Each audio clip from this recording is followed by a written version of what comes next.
Only then we can love and trust God, and we can love and trust Jesus Christ. We love as much as we know, and we believe as much as we know. Faith does not come from mystical experience or supreme devotion. We must know God first. The eternal and unchanging Word of God.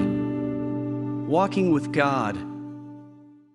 The Bible that transcends time, Walking with God, Part 12. Knowing, loving, and believing. We generally understand knowing as knowledge separate from emotion, love as something highly emotional, and believing as a more transcendent realm. However, through the Bible, we discover the correlation between knowing, loving, and believing in God. These three things may seem different in the dictionary concept of the world, but they are the same in relation to God. They are one.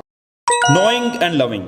In Hebrew, which the Old Testament was written in, the words know and love were used interchangeably. So God said, "For I desire mercy, not sacrifice, and acknowledgement of God rather than burnt offerings."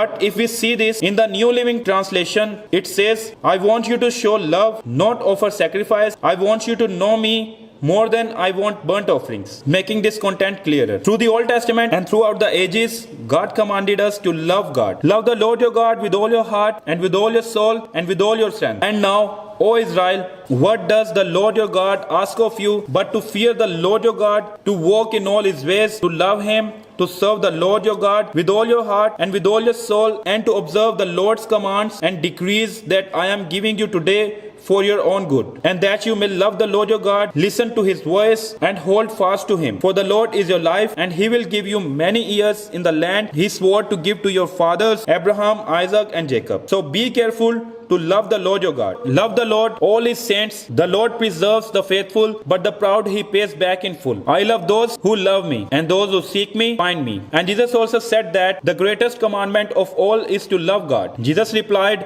"Love the Lord your God with all your heart and with all your soul and with all your mind. This is the first and greatest commandment." Therefore, here nothing else can be said through the prophet Hosea, which was written at the time of the fall of northern Israel. When God said, "Want of the acknowledgement of God," he meant want the love for God. We must remember we can love God as much as we know God.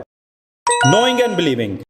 Apostle Paul said to the Ephesian church members, "Until we all reach unity in the faith and in the knowledge of the Son of God and become mature, attaining to the whole measure of the fullness of Christ, then we will no longer be infants tossed back and forth by the waves and blown here and there by every wind of teaching and by the cunning and craftiness of men in their deceitful scheming." Paul did not separate believing in the Son of God from knowing him. To know Jesus Christ is to believe. We believe as much as we know. It is not simply believing with feelings and emotions without any knowledge. The more we know God's work, the more we know the depth of God's love, the more we can love and trust God. To the extent that we know God through the Word, we can believe in him. Faith is not based on mystical experiences, but on the correct knowledge of God. That is why Apostle Peter emphasized and suggested the Christians of the early churches to have the correct knowledge of God. Simon Peter, a servant and apostle of Jesus Christ, to those who through the righteousness of our God and Savior Jesus Christ have received a faith as precious as ours, grace and peace be yours in abundance through the knowledge of God and of Jesus our Lord. His divine power has given us everything we need for life and godliness through our knowledge of him who called us by his own glory and goodness. Through these, he has given us his very great and precious promises, so that through them you may participate in the divine nature and escape the corruption in the world caused by evil desires. For this very reason, make every effort to add to your faith goodness, and to goodness knowledge, and to knowledge self-control, and to self-control perseverance, and to perseverance godliness, and to godliness brotherly kindness,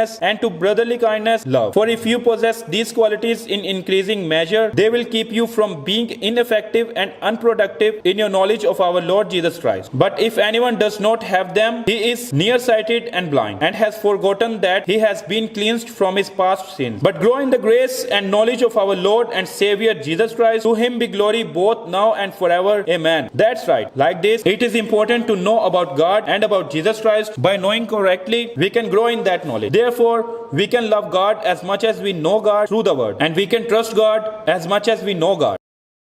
Know the Lord with every effort.